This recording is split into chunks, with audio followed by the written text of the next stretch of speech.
start making Void Rays or whatever and defend, you know, or like Chrono Boost out another sentry because they have a low gateway unit count because they have a quick Stargate. So what I like to do in this situation, like if I am out on the map with my first 2 or 3 Stalkers, like I see no expansion, I scouted the early game only 1 gateway, or even 2 gateways, but then they never pushed out. That's even weirder. Why would they make 2 quick gateways but never pushed out with Stalkers? I would definitely suggest moving out, like moving all the way up to their side of the map with your Stalker and your Mothership Core, and maybe make a Stalker at home, rally into your mineral line, because you never know. Like, they could have proxied a Stargate that your early scouting may have missed, and you could lose a shit ton of workers to an Oracle. But I suggest poking out, and if you see a Zealot and a Sentry or just a single Stalker at the top of their ramp, move up and see what you can see. Because if your Mothership Core is constantly shooting a Stalker while your Stalker's just running around looking for tech, they'll trade even damage. You know what I'm saying? Like, his Stalker will have to chase your Stalker so it won't get every shot in, and by the time it kills your Stalker, if it even kills it, your Mothership Core will basically kill his Stalker. So it's even trade and you got a full scout. Or if it's a Zealot Sentry, don't go in, because they'll force field, and if they do it 100% perfectly, they'll get the Stalker for free, because you can force field in a way that wedges it between your Zealot, the Stalker between your Zealot and the force field, and it won't be able to move. Instead, poke them, shoot them a couple times, let them know you're there, and then just send the Mothership Core in. You can even send it in right above the Oracle if you have the balls, or right above the Oracle, right above the Sentry if you have the balls, because the Sentry, just its tickling power is not enough. So you can send it in, poke right in. You usually don't have to go very far to see their tech, or at least to see their gateway count, because gateway count is very indicative of tech. But if not, if you'd rather do it, you can like float it around the edge of their base, either to the left and over to their mineral line, because behind the mineral line a lot of times is tech, or to the right and sort of behind their mineral line and see their tech. And like, other than that, and that is kind of ballsy, because what if they did like 3 gate or 4 gate, they just did some weird messed up version of it, you know? Which is going to happen a lot. Like, what I'm teaching you, it's going to be frustrating, because you're going to lose a game. You're going to be like, I scouted you, you only could have been doing this, this, and this, like A, B, and C efficiently, and you did fucking D because you suck. That's what's going to happen. Like, I just sounded like Idra right there, but still, that's what's going to happen. Like, it's going to happen. People are going to mess up their builds, or like not do efficient builds, and your scouting knowledge is going to be off. But you're just going to have to suffer through it and like try and beat them other ways. You know what I mean? Try and beat them from slightly behind, or just outplay them, or whatever. But and a lot of people call it a coin flipping matchup, but with all this information, and then even like the star sense that people have, like the feelings, just because they know even more than I do, like say in a tournament setting, they just lost like a really long macro game, maybe it's more likely that this specific opponent will do an all-in, and maybe this opponent is, you know, Huck, and he really likes Blink or something, you know what I'm saying? Like, they'll know more than I know, so they have like feelings and star sense, and they can combine it with the scouting that I'm teaching you, and like know even higher % chance of what they're doing. So I don't think it's that coin flippy for that reason. It's just really, really, really hard to get to that level. But back to what I was saying. In base Stargate, you can poke with your Stalker and your Mothership Core and possibly scout it, but for the most part, you're going to be in the dark, so it could be Blink or DTs, or in base Stargate. But once again, you just have to kind of mentally prepare for that. I like to get a Sentry slightly early, so that I'll have some kind of what's it called? Hallucination to go scout them, and yeah, that's like the best you can do. If you did like a 1 gate robo expand or a 2 gate robo expand, it's probably the absolute worst thing that you could be against, is like in base Stargate. They can probably even do an all-in and kill you, and in that situation, you either need to let them kill the natural base and get up Blink and get up more gateways, or you need to make a lot of Immortals. And it sounds weird, because Immortals might not be the best thing, but the thing about like Phoenix are, and it's very unlikely that they're doing Void Rays, it's too slow to like press you with from their base, you know what I'm saying? Like way too slow to go across the whole map. And you can catch it out of position, like it's rough. So I'm assuming Phoenix, basically. And Oracles, obviously, you just have a couple of Stalkers in your middle line and you're fine. But I'm assuming Phoenixes. The thing is, Phoenixes aren't like normal units. It's kind of like Templar. Well, no, Templar can morph into Archons. It's kind of like Infestors. Once the Infestors run out of energy, they are no longer a threat for the next like 60 seconds. So you don't have to look at it like, oh my god, he has so much more than me, I need to kill these Phoenix, I need to kill this.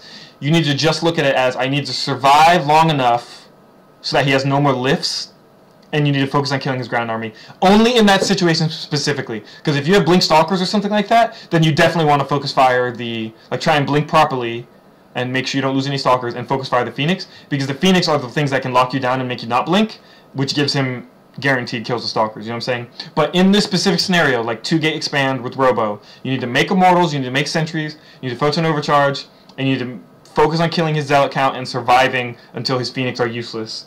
And with 2 Immortals or something, yeah, if you manage to get out 2 Immortals with a Photon Overcharge, like his Stalkers are fucking useless. And if you had just a couple Force Fields, Zealots will be almost useless too. And you gotta remember, it is a 1-base all-in versus 2-base, so you can kind of just outlast it, you know?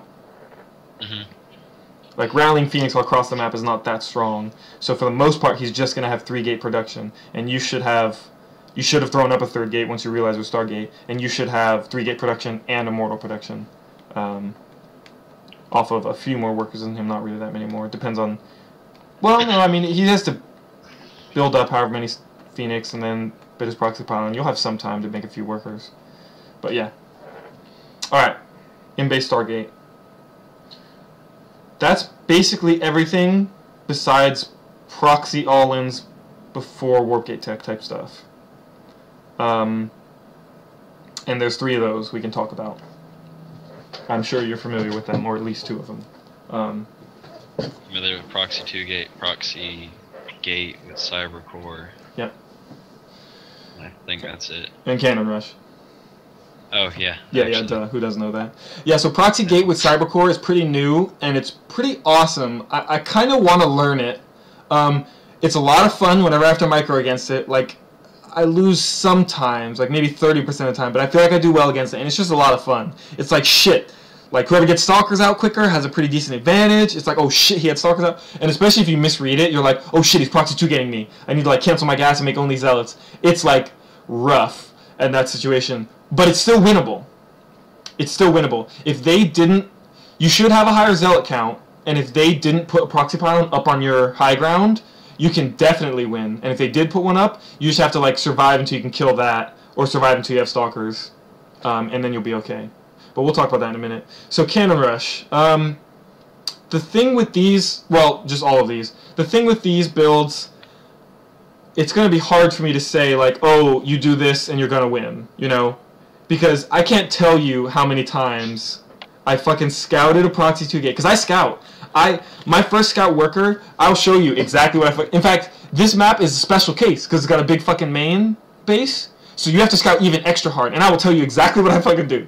So the pylon finishes. Let me turn off this yellow, man. Fuck yellow. Let's do some green. There you go. Yeah. No, green. There we go. Okay. So I send him up here, and then I send him down here. Some little arrows. That was the worst arrow I've ever seen. And then I send them down in a natural, around, about at the minerals, just anything so where if I A-move, it'll catch a worker. And then I pick a 3rd place, like a least likely place to scout. Probably at my 3rd base-ish. I just poke there, and then I go scout him. Which that was a random line that like made him hover over high ground. Just ignore that last line. But yeah, I'm gonna wait till this catches up. Play music for like 10 seconds.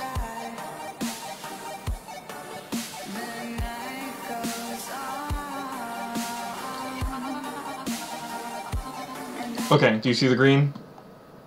It's starting to draw. Okay, so I scout those places with my first worker. Because there's a dark spot on the top and there's a dark spot on the right. And then I scout everywhere he could put it in the natural, and then I scout another place. Like, I'm not fully sure on this map where a 3rd base or where a weird place location would be for proxy, but I know on other maps there's pretty good locations. What's the one... Hold on, I can check in 2 seconds. Was it Yonsu? Yeah, Yonsu. You know, you have the high ground 3rd base? Mm-hmm. Which I almost never take. We talked about that, didn't we? I always kill the rocks and take the bottom Yes. right or top left third. Yeah, you can definitely put a proxy there, and I've been proxied there before. So yeah, definitely check that. Yeah, I have to. So not only this, yeah, what? Go ahead. I've been proxied there. I thought it was a proxy 2 gate, it was proxy gate in Cybercore. Do they do 1 gate in Cybercore or 2 gate in Cybercore? I've got no idea. The build calls for 2. The person may have done 1, but the build calls for 2. You build 2 stalkers, and what? I said I could look it up really quick. I mean, it doesn't matter, but it is 2. That's like how you do the build. I've seen it in tournaments and stuff. And you just build 2 zealots, save the chrono boost, and then you set it up perfectly. And you're not getting warp gate tech. There's no late game for this. And then you make 2 stalkers the moment your zealots finish and chrono boost both them. Like you should have it set up so you're 100 gas, and you're behind in workers. Like this to get this proxy out and still get gas up. You're definitely behind in workers. So yeah, this is how I scout every single fucking game, because if I see the proxy, it does make it much easier to hold, but not definite, especially cannons, because somehow people can manage to like get 3 probes out and like cannon me in all these dark spots. Also, after my gateway's done, and maybe even my cybernetics core started, because I don't want to like pull 2 workers and like delay my mining that much and then delay my cybernetics core. But this map, I feel like I have to. But yeah, after my cybernetics core started, I take another worker and I'll draw that out, and I just go here. And then I move along the very edge of this high ground, and then I send them back to mining. And you'll see that in 10 seconds or whatever. And that's just because I want to see the cannon finished, if they're cannoning me, or almost finished on the low ground, if they're cannoning me on that low ground. And I didn't check that dark spot at the beginning of the game. The reason why I didn't check it is because for them to get all the way around my base, past my buildings, to get to the left dark spot is kind of crazy. But it's still possible, I think. But also, more importantly, to see the cannon on the low ground. If I see the cannon on the low ground, I just have to pull like 10 or however many workers and not let his ass get up on my high ground. Because if he doesn't have sight on my high ground, especially if I kill his first worker, that gives me a lot more time. Well, he probably sent 2 initially if he's like good at cannon rushing, but still. Yes. So seeing it helps, but it doesn't just mean 100% defense. Now, you can defend a cannon rush with Forge of your own. Have you ever tried doing it like that? No. It's always weird, because you're always going to have players who are like, shit, he's got a forge. Let me make a gateway at home and like just try and macro out of this. And you're still in freak out mode for however long, and they end up kind of coming back and getting ahead in warp gate tech. You know what I'm saying? Mm-hmm. But it's definitely still doable. You basically just build cannons in whatever angle they're going to try and cannon you from. Like on the right side of your base towards the ramp, and on the left side of your base towards the top left edge of the ramp where I said they might start on low ground and come to the high ground.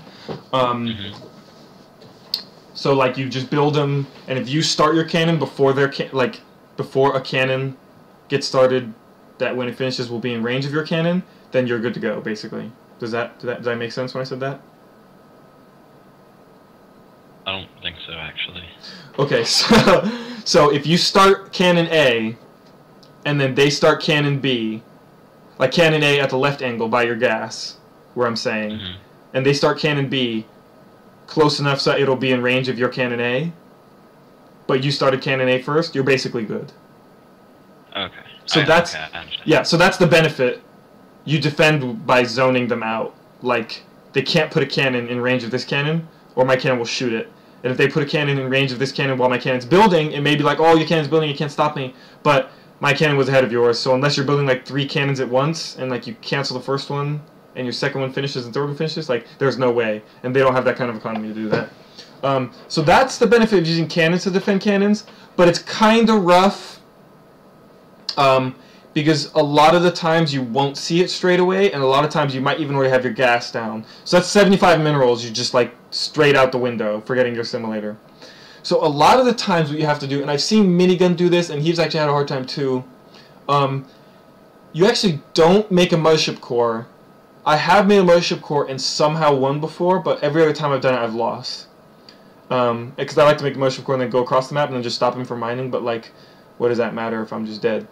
You basically mine gas, do everything like you're normally doing it. You know, if he has no cannons finished, obviously try and kill his worker. Because if you kill his worker without taking any worker losses, you delay him from killing your Nexus. But if you didn't scout it and you already have gas starting being mined, he's probably going to kill your Nexus. You kind of just have to